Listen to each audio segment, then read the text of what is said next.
La forte progression du marché boursier peut surprendre dans le contexte actuel, mais cette déconnexion apparente est en fait liée au fonctionnement même des marchés actions. Il y a toujours des thèmes porteurs qui se développent et qui finissent par déterminer la performance des indices à eux seuls. La course technologique définit le très long cycle actuel et l'accélération récente du marché appelle 3 conclusions. Tout d'abord, le choc énergétique ne sera pas suffisamment important pour freiner l'essor de l'IA. Surtout, le boom lié à l'IA apparaît nettement plus important que prévu. À l'opposé, il apparaît clairement que les consommateurs et certains actifs industriels subiront les conséquences de la guerre. Autrement dit, loin d'ignorer la réalité de la guerre en Iran, les indices boursiers ont plutôt réévalué de manière spectaculaire la priorité accordée à l'IA au détriment de tout le reste.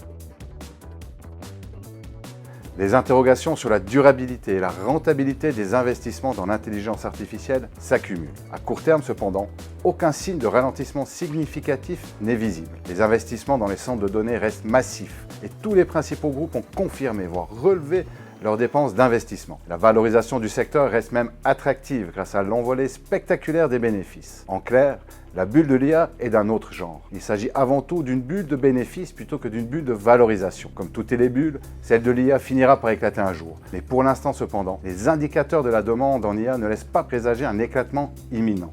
Prendre des profits, oui. Couper des positions, non.